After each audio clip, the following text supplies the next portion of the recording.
Today's webinar is presented by the Autism Society of Maryland, and we provide free support and social groups, both virtual and in person, one-on-one resource navigation, workshops just like this, special education support, and outreach. We also lead innovative initiatives like Patuxent Commons Housing Project, the Autism Hiring Program, Water Safety and Wandering Preventions, and other programs. Our signature event is the Every Step Counts Walk and Run, which this year will be on October 3rd. I'm going to put some of this in the chat for you. Every year, we connect thousands of individuals to life-changing resources, events, and advocacy opportunities. I invite you to connect with our team if we can be of any assistance to you. And I did want to acknowledge our other team members today, Jessica Deadweiler, who is one of our resource coordinators, Catalina Ramos, and also Suzanne Mason, who's our deputy director. Our presenter today is Beth Hancock. She's a non-attorney special education advocate and founder of Charting the Life course. Beth Ann is passionate about helping students receive educational and behavioral supports they need to succeed in Maryland public schools. She's been involved in special education advocacy since 2008 and is a graduate of COPA's special education advocate training. She's held leadership roles with the disability community, including serving as a Special Education Citizens Advisory Committee co-chair, and she's helped advance Maryland education legislation, including restrictions on suspensions for young children and the elimination of seclusion practices in public schools. We're very fortunate to have her as our special education consultant for Anne Arundel County. Families can access free 45-minute consultation sessions with her. We'll be sharing that information with you again in the chat. And please join me in welcoming Beth Ann.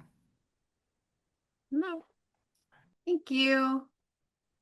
Okay, I'm really excited to present today. Goals on an IEP are really important to me. A lot of times IEP meetings will be so full of information, and sometimes you don't even get to complete the IEP document, or you get to the end with the goals and you kind of run out of time. So the goals are really they are an essential component of your IEP. So today I'm going to try and help you understand all of the components of the IEP in a very big overview, and then helping to identify areas of your child's educational strength and need, and then how to use that information to develop appropriate IEP goals, and then to track your child's progress. So goals are the driver of instruction, services, and accountability for the school system to make sure that your student is making progress. If you have weak goals, then it would undermine an otherwise clear IEP. And goals outline the path to achieving grade level standards for your student. So I wanted to have everybody take a moment to share in the chat. When you receive your child's IEP, do you read and understand those goals as they're written? And do you receive quarterly progress notes and understand how to interpret those? So if you can just take a moment in the chat and respond to that briefly, just so we can kind of see. Okay. Becky is yes. Okay, great.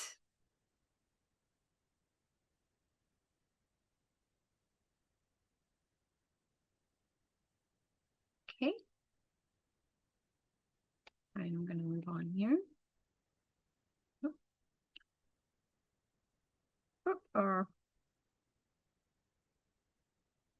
Okay, so a broad overview of the IEP document. The IEP document starts with eligibility, which clarifies how your student qualifies for specialized instruction. Again, an IEP is a document for a student with disabilities that requires specialized instruction. And that is the main difference between an IEP and something called a 504 plan, which is for students with disabilities who require just accommodations in order to access their instruction. So the eligibility section, again, explains how your student qualifies for specialized instruction. The next section of your IEP is going to be the present levels of performance, which outlines what areas are affected by their disability and how they currently are performing. So you should always make sure that those present levels are reflecting information that is up to date. The next section of your IEP talks about the special considerations and accommodations that your student needs in order to access their instruction. It includes adjustments to the delivery of the instruction, the environment, and any personnel that are necessary to support their progress. The goals are the next section, and this is the plan for targeting those specific skills to make educational progress towards grade level standards over 1 year's time. We'll go a lot more into goals today. Again, at the document, after the goals, you'll see the services. And so this is the direct specialized instruction and related services necessary to achieve the stated goals. So all of those services are driven by the goals. And that includes goals that may be in speech or OT. And it outlines the hours of service that are required in a school day or a week or a month, depending on how it's written. And then the end of your IEP document talks about the least restrictive environment, a lot of times referred to as the LRE. And that is the amount of time that your student will be removed from their non-disabled peers during the school day and the location of where they will receive their services. So the present levels of performance, also known as the PLOP for present levels of performance, or the PLAP, the present levels of academic and adaptive function, or I'm sorry, academic achievement and functional performance. It's a mouthful. So sometimes it's shortened to those different phrases. So that the data sources for that include formal assessments.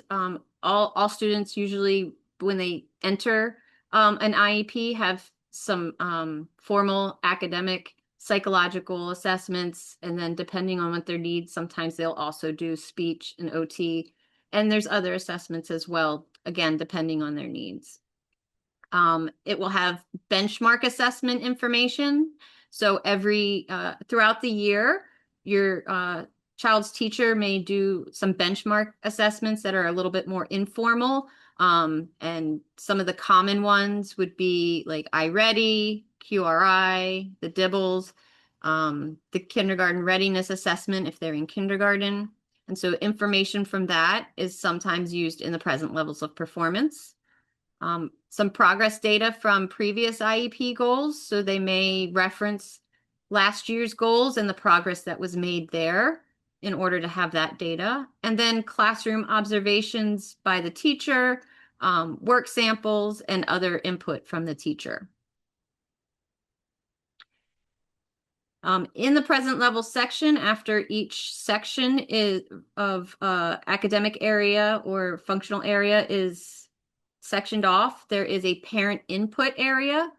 And so this is your opportunity to share with the school and in the document itself your vision and concerns for your student regarding the implementation of their IEP, the progress they're making academically, any social challenges that you would like to see them improve on, any mentions of behavior that you would also like to have acknowledged, communication with the school that you would like to have, whether or not you like to have weekly updates, or if this communication with the school is satisfactory to your needs, or if you would like improvement there. And then transition into adulthood, like what you know that your child is looking forward to after school. You can prepare your parent input statement prior to the IEP meeting, and then either share it in writing to your IEP chair, or email it immediately after the meeting. I always um, I always encourage parents to write it and email it and ask that it be copied and pasted into the document there. And that way you're using your own words in your child's document. So another question for the chat, do you write and send your parent input statement for your child's IEP, or do you just allow the school to summarize what your input was during the meeting and write it for you? And I'm going to come and see what the responses are here. Good job. Okay, good. A lot of parents aren't aware that they can actually write their own. So I'm glad that this is a savvy group here. Okay, so now we're going to talk about goal alignment. So how are the goals developed? So the present levels will state the needs, and then it's aligned to the state grade level standards. And we're going to talk briefly about standards right now. So the state of Maryland has set standards for every grade level. You'll get a copy of these slides where you'll get these links. So they have separate standards for English and math. So the standards are all academic standards.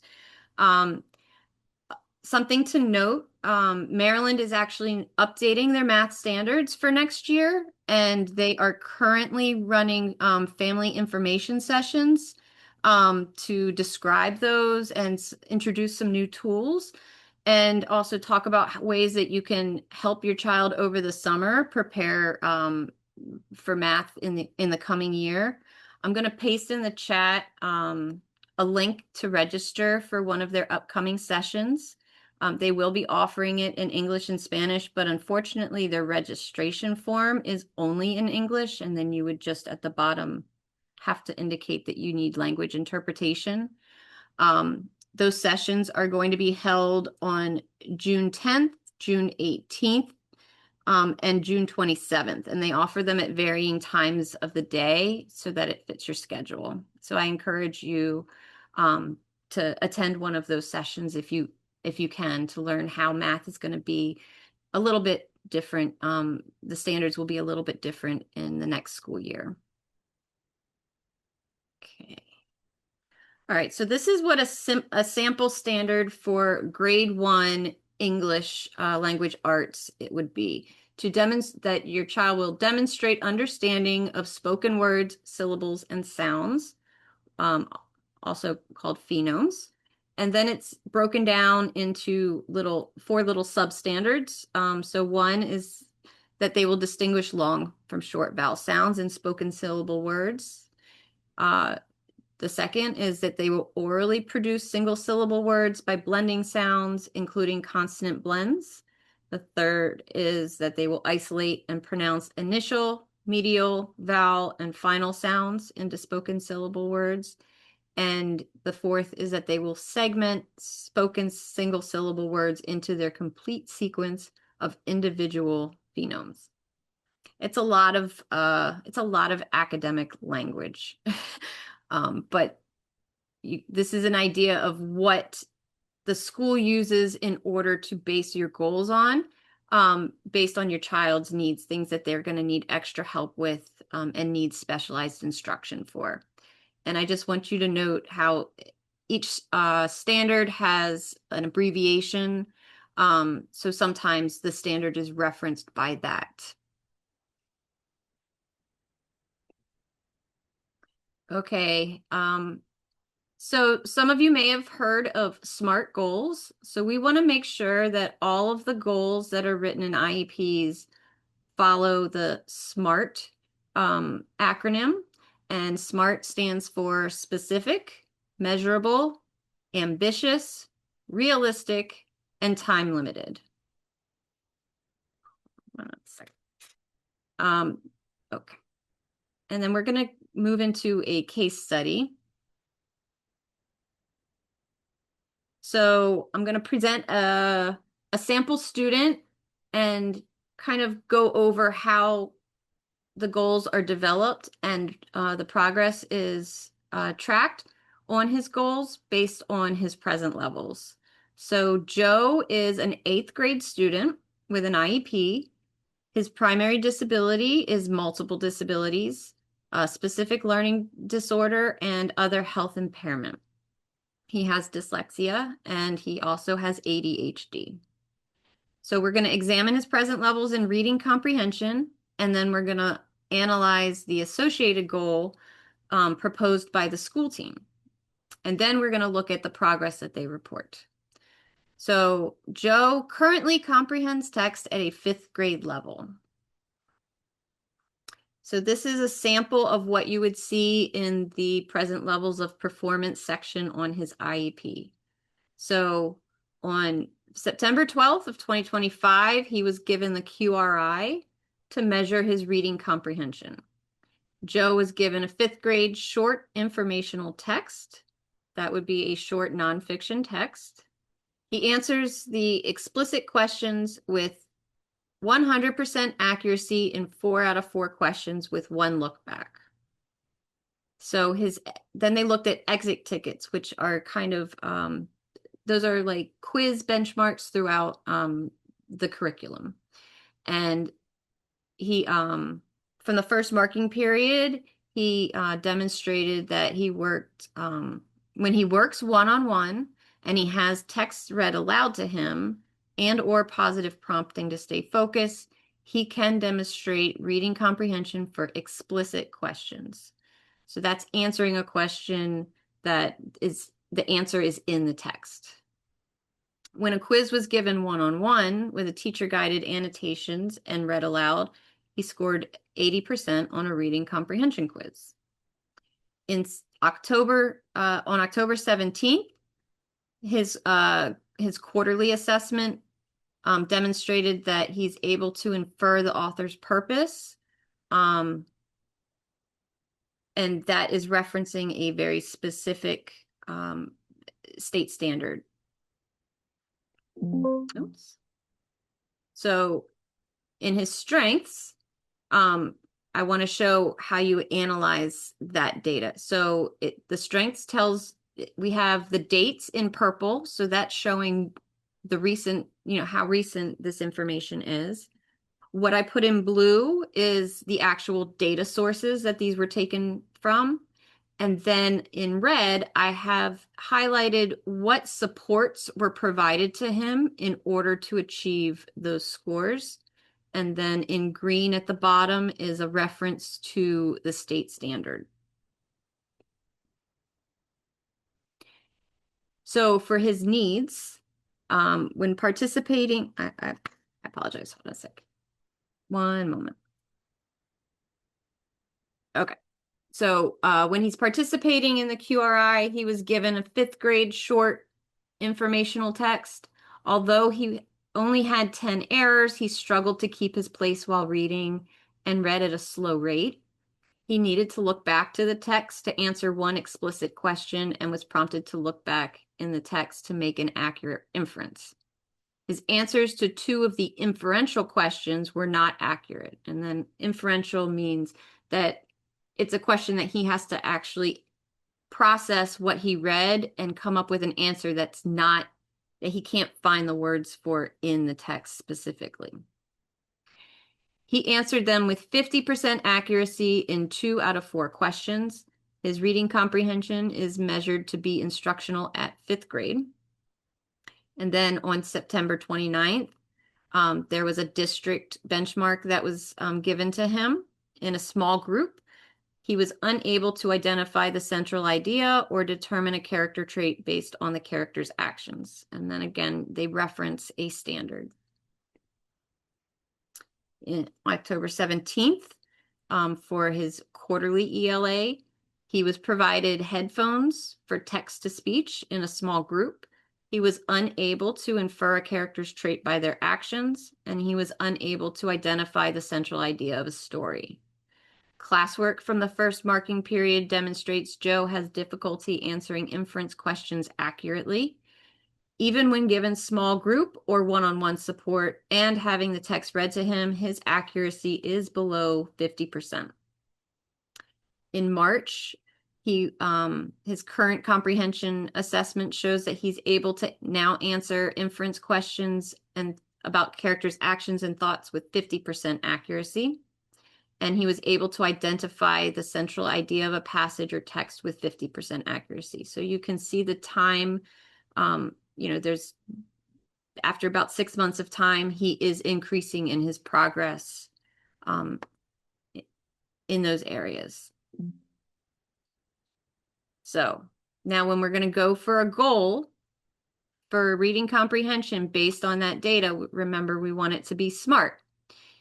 Can you remember what SMART stands for? Can somebody put in the chat what S, M, A, R, and T stand for? I'll give you a minute.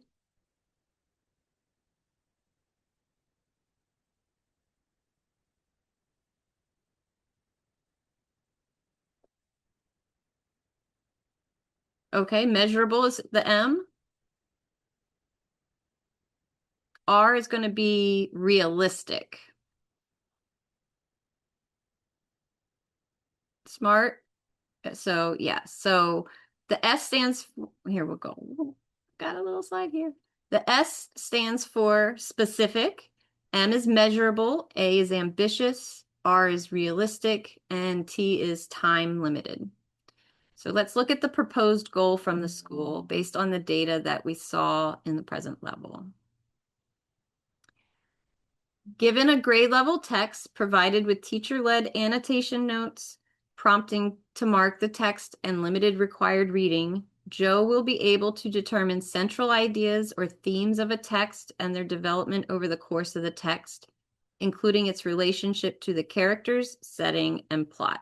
And then it references the standard. And then we have a time frame by November of 2026. They're going to measure his progress through classroom assessments, which are quizzes, informal procedures, classwork, classroom assessments, and quarterly. And to say that he has mastered this goal, we are expecting to see that he's going to do this with 75% accuracy in 3 out of 4 opportunities. So I've highlighted here what makes this a SMART goal. So the S for specific is in blue.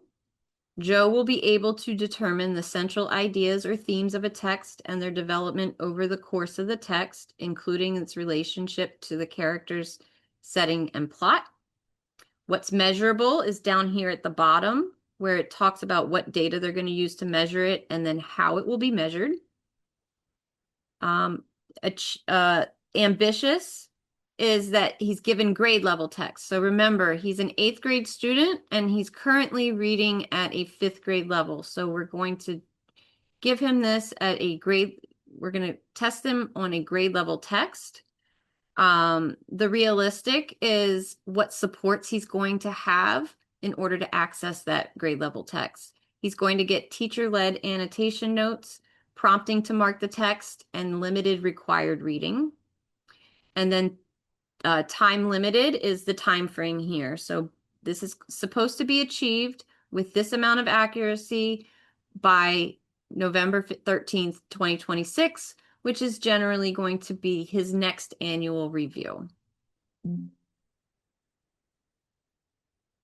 And so now each goal, that's the overall goal, and then each goal will have objectives.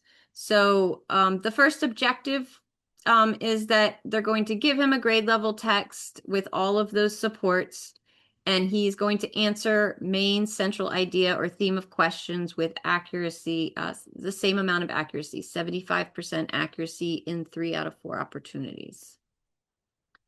And then the second objective is they're going to also give him the same supports, and he's going to answer questions requiring the analyzing of the elements of a fictional plot, setting, turn of events, and climax and resolution. So as you can see, each objective is breaking down the main goal into measuring each section of it, and each part of the grade level standard. Given a grade level text provided by teacher-led annotation notes, prompting to mark the text and limited required reading, Joe will answer questions requiring analyzing the relationship between the characters through character dialogue, actions, and events. And then you're going to get quarterly progress notes. The progress notes you should be receiving with every report card. You should review those progress notes on those IEP goals to assess if progress is being made, and they should provide measurable data on overall goals and objectives. If you don't see numbers on there, it's probably not measurable. So a question again for the participants. Do you receive and review your child's IEP goal progress notes every quarter? I work with a lot of parents who, when they first meet me, they don't realize that they're supposed to get these with their report cards. Yes, sometimes they do arrive late. Sometimes you do have to push the school. Okay. Okay. Okay.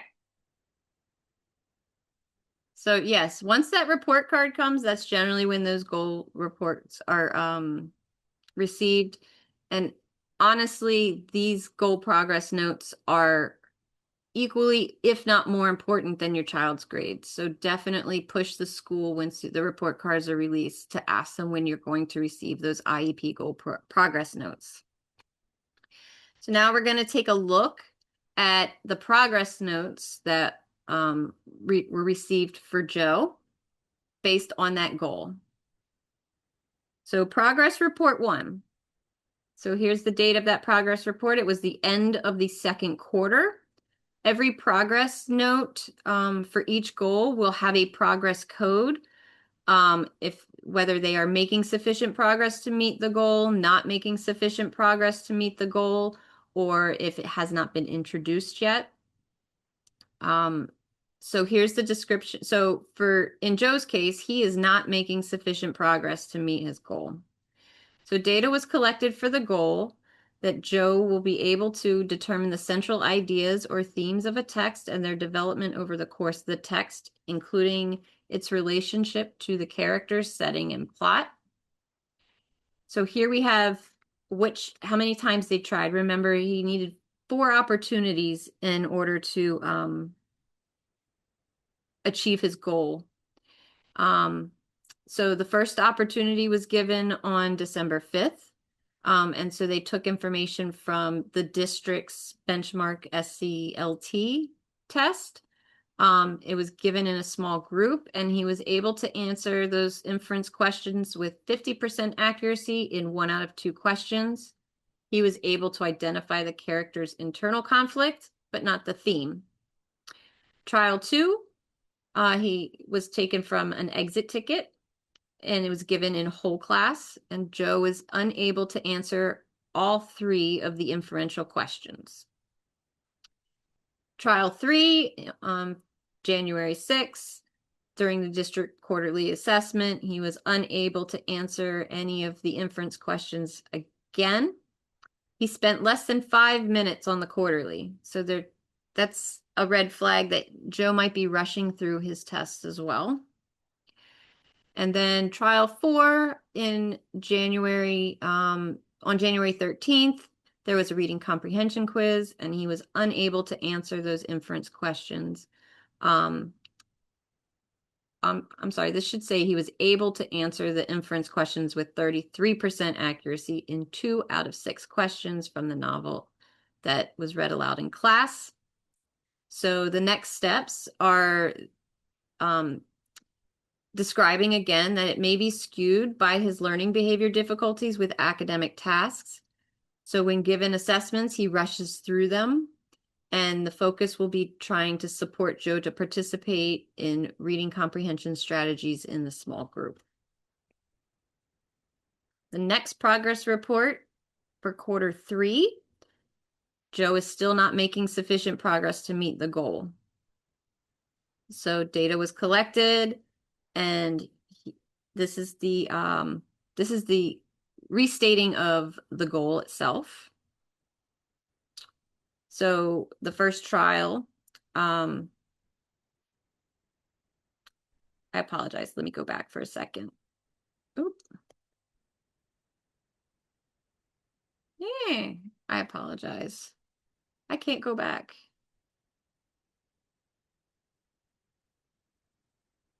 Sorry for the let's see. I apologize. I might have to stop sharing my screen for one moment just to go back on my slide, if you don't mind. But this is a good time if you want to write any questions for the end of my presentation in the chat. I'm trying to, there we go. Okay.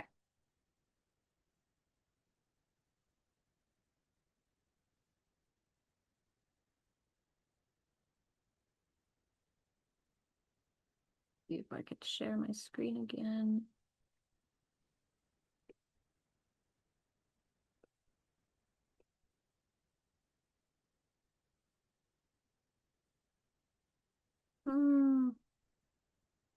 I apologize, everybody.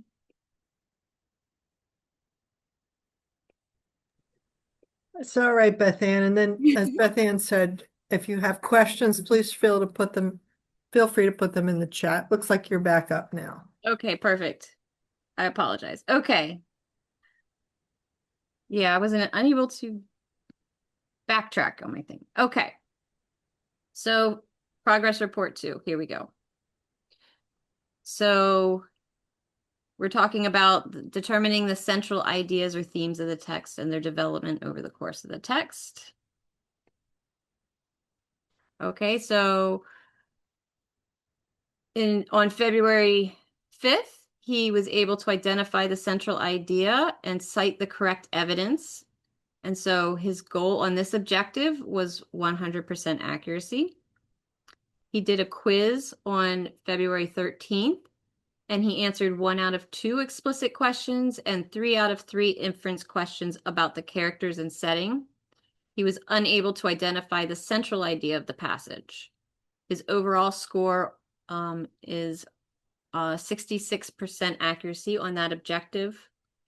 And on March 6th, he was unable to identify the author's purpose of the passage, but was able to identify the central idea of the text. And his overall score on his goal objective is 50%.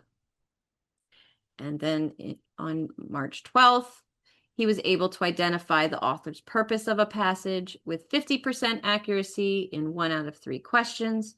He was unable to identify the central idea of the whole text. Given the questions about a speech, he was able to answer an inference question about the speaker and the central idea of the speech, but unable to identify the author's purpose for the speech. Overall, his accuracy on the objective is 50% for this trial. And again, he rushed through the assessment. So in the next steps, the teacher explains that it's hard to measure his reading comprehension because he does not take his assessments with fidelity. He rushes and is more concerned with being done than taking his time. He refuses to use the teacher's notes, annotations, small group instruction, or one-on-one specialized instruction. Reading comprehension strategies and learning behavior strategies will be used to improve reading comprehension. The IEP team will convene to discuss lack of progress on this goal and revise the IEP to support Joe's progress.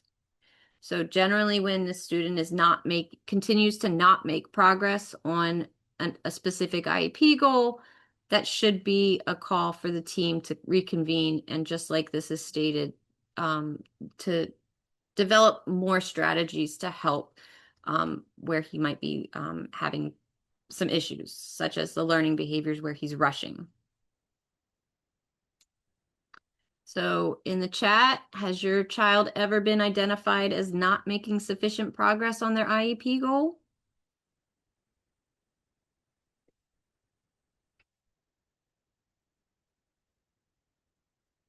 Oh, all the time. That's not good.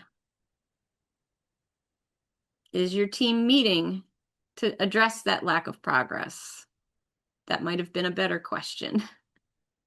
Okay, good. We definitely don't want to go a full year of not making progress and then the team not meeting. So what to do when there's insufficient progress being made?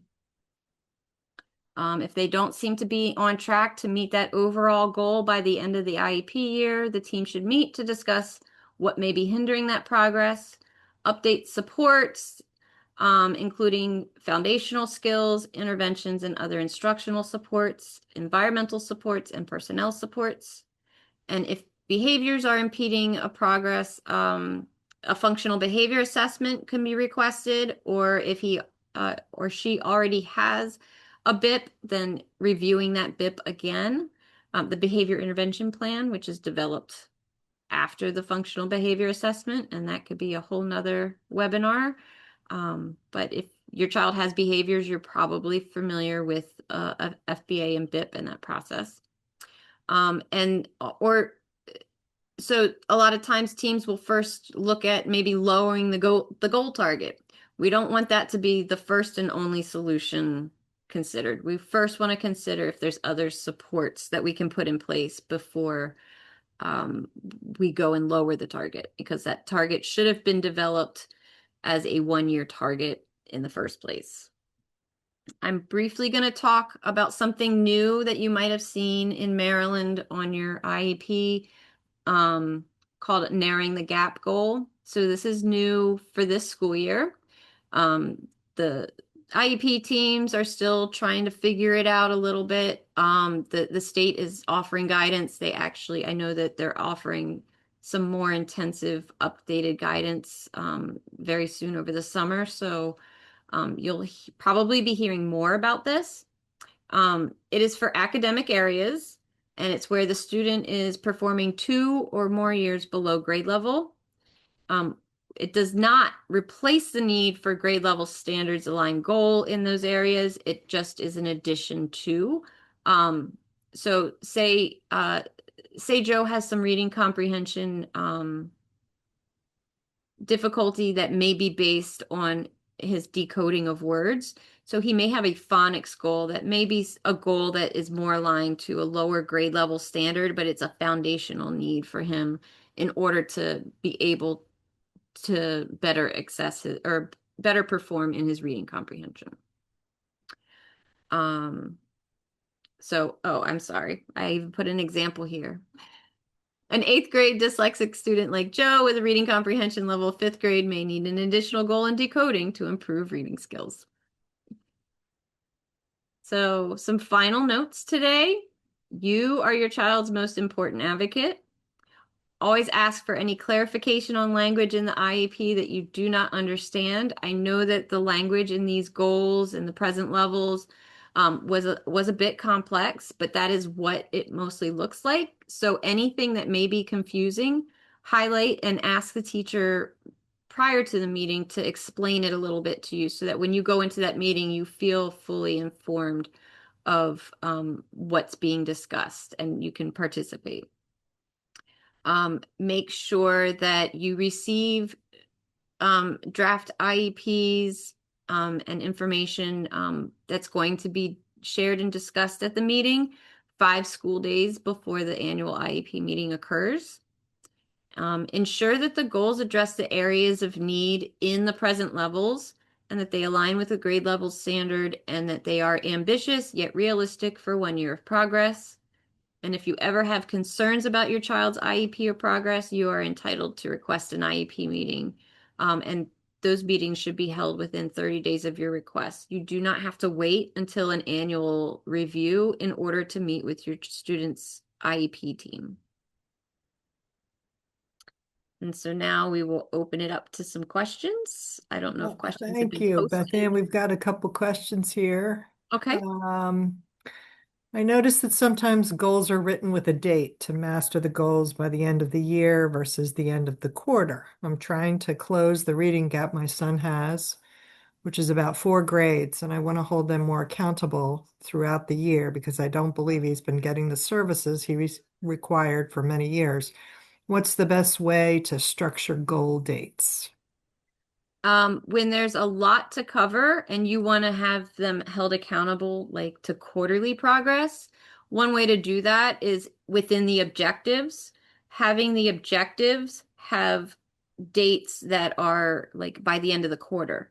So objective one, if your student's IEP, say you guys just went through your annual review, and so it's for you want to see if the end date of that IEP is going to be the end of next year, you may have, by the end of the first quarter, whichever date that is on your school calendar for the first objective. And then that way you're structuring a plan to scaffold and hold them accountable for each quarter of progress. Okay, thank you. This is more of a comment, but maybe you can address it. Samantha puts that they blame her daughter for lack of progress on her behaviors, all of which started when she started public school. So if that's the case, what is a parent, how do you follow up on something like that? Well, first I'd have to ask Samantha, does your daughter have a behavior intervention plan that was That's developed after a functional behavior assessment? You can unmute Samantha to answer if you want, or pop in Or, the or you chat. can type it in the chat. Yeah, either one. Do remember that this is being recorded, so whatever you're comfortable with. Right, exactly. Oh, okay. Okay, we'll wait for you to answer in the chat then. Okay. Another question. What about discussing methods or how the goal will be taught? Should the goal include that? Well, it depends on the goal. You can, if there's a specific intervention, teams don't like to name the intervention itself in the goal. But you can say, based on this reading intervention, the reading intervention data, they'll reach certain milestones in that or certain touch points. I hope I answered that correctly.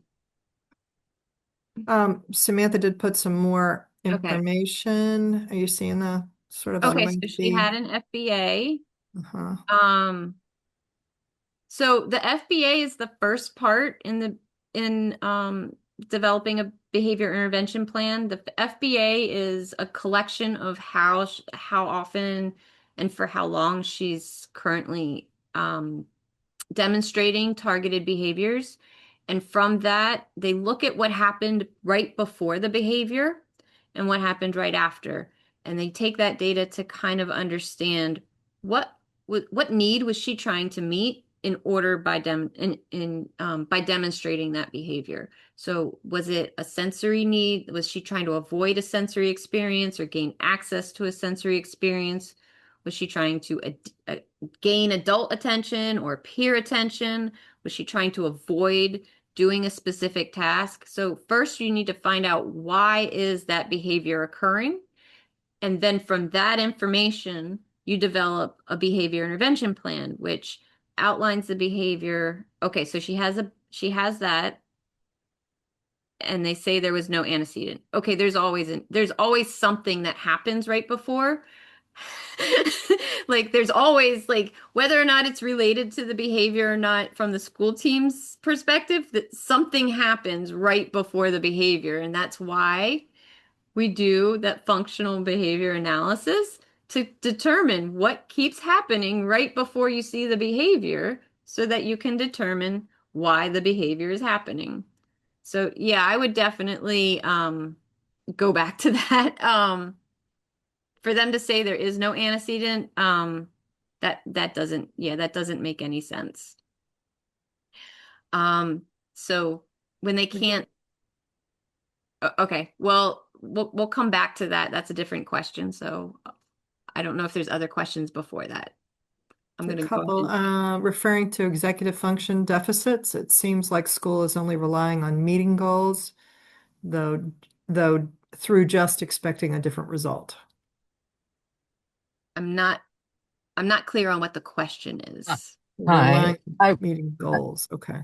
sorry, I it's me. I had asked about whether methods of how they were going to, I don't know, provide specially designed instruction to for my child to meet the particular goal needed to be included in the goal or objectives, because the to me the how remains a mystery as a parent. Like, what is it they're going to do at school to develop a skill that my child has deficits for, like to overcome those deficits? Okay. I mean, are they addressing those executive functioning deficits through any accommodations and supports? Yes, but um, my um, yes, but they're claiming achieving goals, and yet no one works with my daughter. They have parked her in a study hall. They call it tutorial, Mhm. and no one works with her to build these skills. But at the end of each quarter, they claim progress based on, I guess this was my question about the accuracy percentages also. So they're using, we argued during IEP meetings about how they were going to measure progress, Mhm. and they wanted to use teacher observation to measure success at, for instance, tracking and submitting assignments in high school. And I was like, but that's completely measurable. We can use Mhm. the, Canvas Yeah. to know. Yes. They were adamantly refused and said they were only going to use teacher observations. And then the data they provided at the annual was a single teacher observation from each of 7 classes, which isn't anything. So I provided them the data. But my question is so to me, I don't think the staff knew how they were going to, like, what method they were going to use to build executive function skills.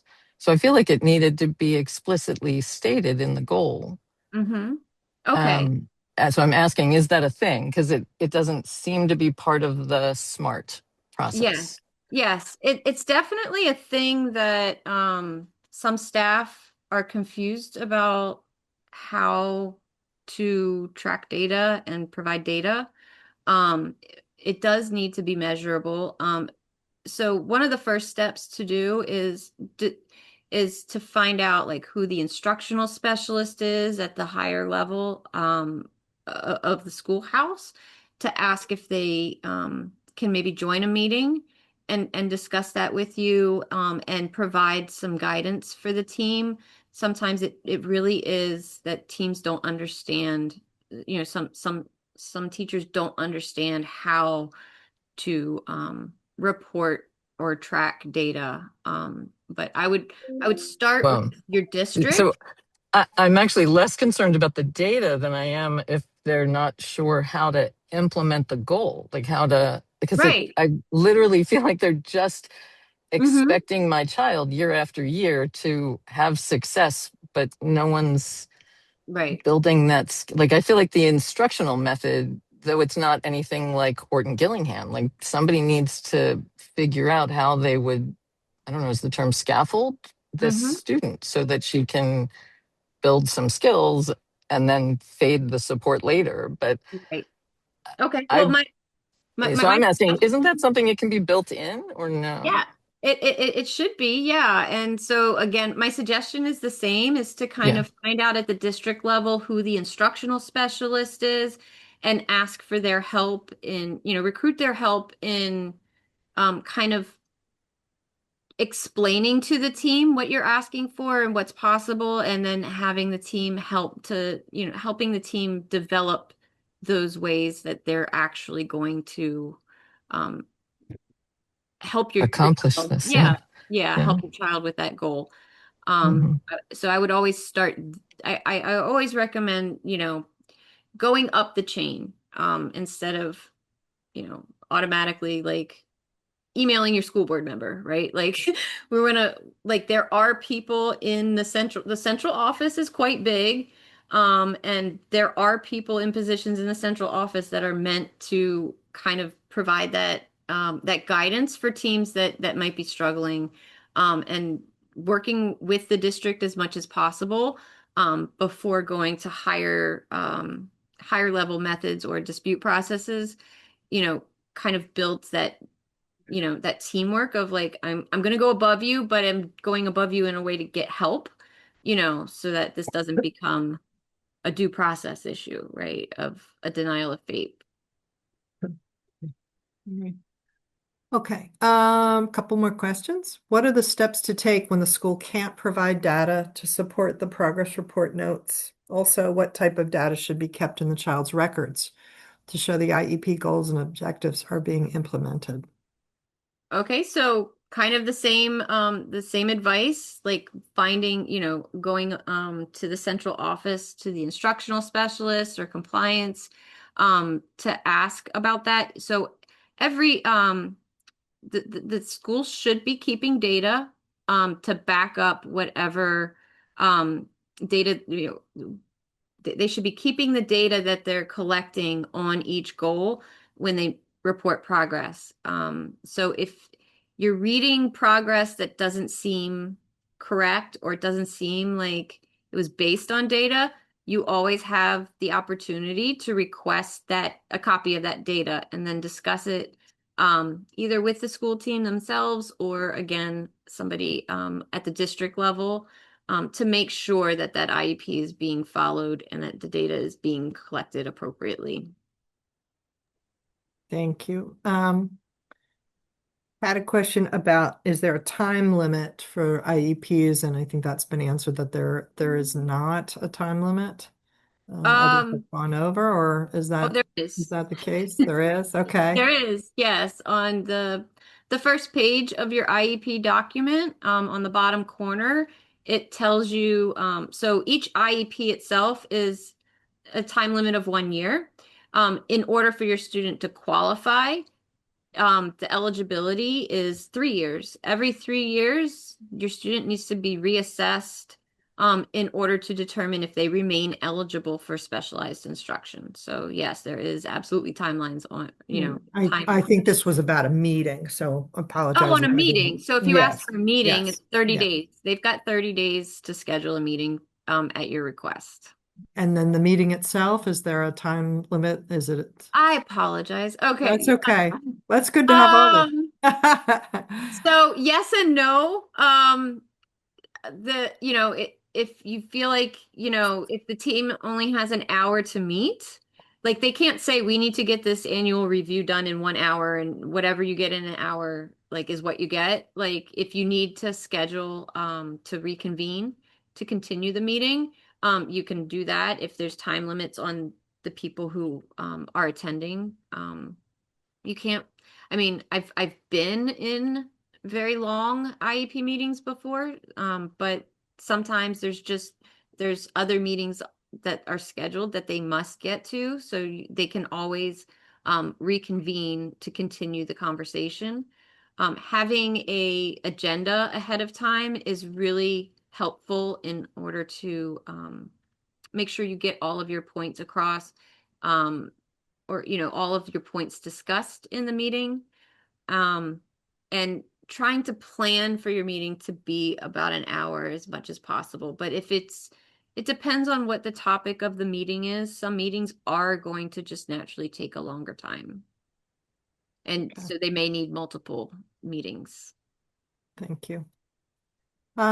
Can you give some examples or strategies for learning behavior goals? Ours works on fading number of prompts. Hmm. Yes.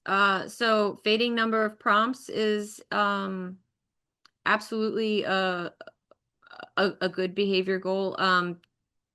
Tracking how many prompts are needed for whatever they're needed for. Learning behavior is like, another learning behavior is staying on task. So whether that's your student like just doesn't stay at the desk, it depends on taking your student from where they're at and where you need to get them, and then scaffolding, how are we going to get them to like either stay longer, sometimes initiating the task, tracking how long it takes for them to like start an assignment once it's given, and then also again including those specific supports that are also provided at the same time. It's important that that's also included. But if you're trying to fade supports to increase independence, all of those things are considered those learning behaviors.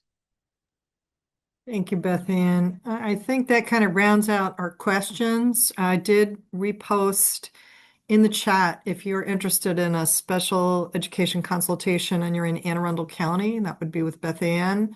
You're going to contact Jessica Deadweiler. I put her email in there.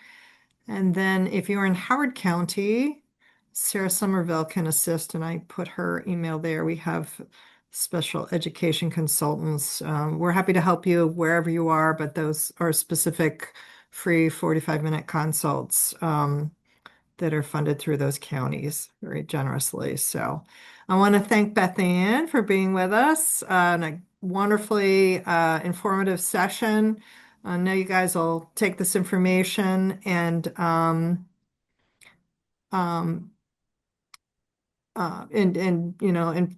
go with it and prove what's happening. And if not, we certainly can help with that. Thank you so much, and we hope to see you at the next webinar. This will be sent out in a couple days, the recording and the slides that Beth Ann shared. Thank you very much. Thank you for having me. Bye, guys. Bye.